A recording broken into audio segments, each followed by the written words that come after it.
JEE advance का probability का question है, सिंगल करेक्ट है। 4 persons independently solve a certain problem correctly with probabilities 1/2, 3/4, 1/4, 1/8. Then the probability that the problem is solved correctly by at least one of them is clear। 4 student हैं या 4 लोग हैं, वो किसी problem को solve कर सकते हैं विथ प्रोबेबिलिटीज गिवन 1/2, 3/4, 1/4, 1/8। फिर बोलता है कि इस बात की प्रोबेबिलिटी बताओ कि ये प्रॉब्लम कम से कम एक के द्वारा सॉल्व हो जाए। तो क्या क्या संभावनाएं हो सकती हैं? एक संभावना ये हो सकती है कि कोई ना सॉल्व कर पाए, एक हो सकती है कि इनमें से एक सॉल्व कर दे, एक हो सकता है इनमें से 2 सॉल्व कर दे, एक हो सकता है इसमें से 3 सॉल्व कर दे, ऐसा हो सकता है कि चारों के चारों सॉल्व कर दे। जब बोल रहे कम से कम एक सॉल्व कर दे, इसका मतलब है एक सॉल्व कर दे, 2 सॉल्व कर दे, 3 सॉल्व कर दे या चारों सॉल्व कर दे। तो टोटल प्रोबेबिलिटी क्या होती है? 1। या तो ये प्रॉब्लम सॉल्व नहीं होगी या तो ये प्रॉब्लम सॉल्व होगी।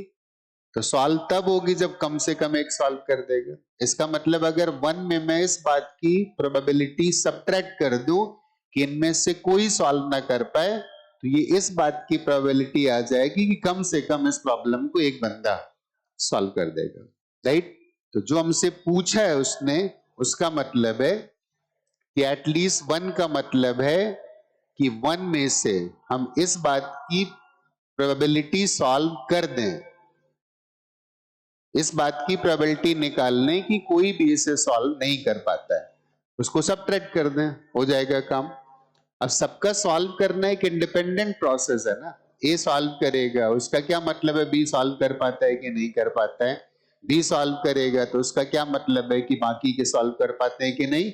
इसका मतलब पहला वाला पहला भी सॉल्व ना कर पाए, 1 कॉम्प्लीमेंट से ABCD नाम दे देते हैं इनको। तो प्रॉब्लम हम पहले इस बात की प्रोबेबिलिटी निकालते हैं कि कोई ना सॉल्व कर पाए। ए वाला एक इवेंट थी कि ए सॉल्व कर लेता है, वो भी सॉल्व नहीं कर पाए। बी वो भी सॉल्व नहीं कर पाया। सी वो भी सॉल्व नहीं कर पाया। डी वो भी सॉल्व नहीं कर पाए। तो ये किस बात की प्रोबेबिलिटी आ गई कि कोई भी इस प्रॉब्लम को सॉल्व नहीं कर पाए। और अगर 1 में इस बात को हम सब्ट्रैक्ट कर दें तो जो हमसे पूछा गया है हमें वो रिक्वायर्ड प्रोबेबिलिटी मिल जाएगी। तो वह ए सॉल्व कर लेता है, इस बात की प्रोबेबिलिटी हाफ है। तो ए ना सॉल्व कर पाएगा, इस बात की प्रोबेबिलिटी कितनी आएगी? 1 माइनस हाफ। 20 को सॉल्व कर देता है, 3/4 है तो नहीं सॉल्व करेगा, तो 1 माइनस 3/4। सी सॉल्व कर देता है तो प्रोबेबिलिटी 1/4, और सी के ना सॉल्व करने की प्रोबेबिलिटी 1 माइनस 1/4। डी सॉल्व कर देता है, इस बात की 1/8 है। डी नहीं सॉल्व कर पाएगा, इस बात की 1 माइनस 1/8। इसी को हमें सॉल्व करना है, चेक कर लेते हैं। 1 minus 1/2 into 1/4 into 3/4 into 7 divided by 8, right.